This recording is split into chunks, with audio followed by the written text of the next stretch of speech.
Muling ipinamalas ng mga Pilipino ang galing sa larangan ng sports ngayong taon.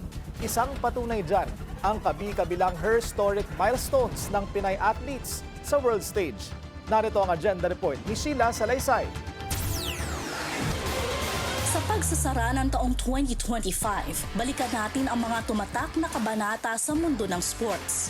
Isang taon ng pag-angat, comeback, at mga sandaling humubog sa kasaysayan kung saan muling pinatunayan ng mga atletang Pilipino na kaya nilang makipagsabayan hindi lang sa rehiyon kundi sa global stage. Ang 2025 ay isang taon na hinding-hindi makakalimutan sa Philippine sports.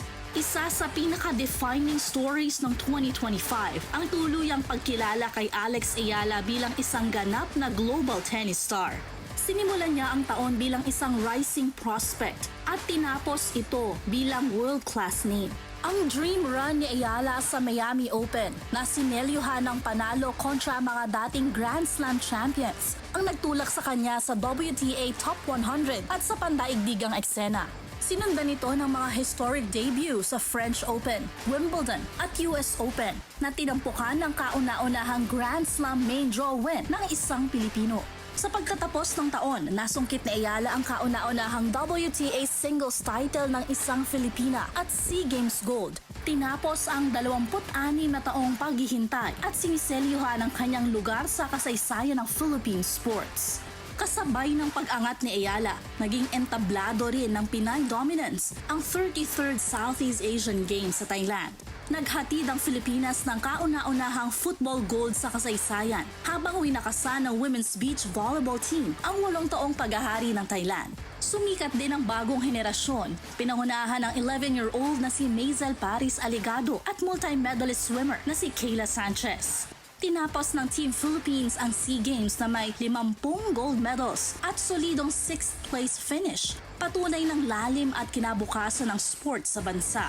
Habang tuloy ang tagumpay sa rehiyon, kumislap din ang Pilipinas sa world stage. Nagdagdag si Carlos Yulo ng panibagong World Vault Gold habang ipinakilala ni Eldro Yulo ang sarili sa mundo sa pamamagitan ng 2 Junior Worlds Bronze.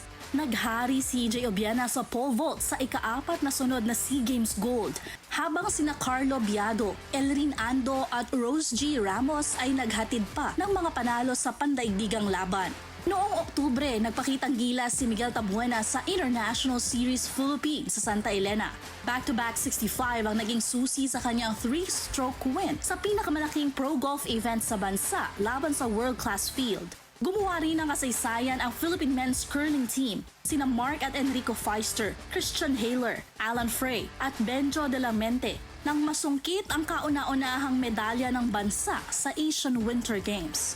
Isang breakthrough na nagpasiklab sa kanilang Olympic dreams para sa susunod na taon. Ipinagdiwang naman ng Philippine Basketball Association ang ika-50 anibersaryo nitong 2025. Isang golden milestone na walang kapantay sa Asia bilang pagpupugay sa mayamang kasaysayan, mga alamat at walang kupas na impluwensya nito sa Philippine basketball.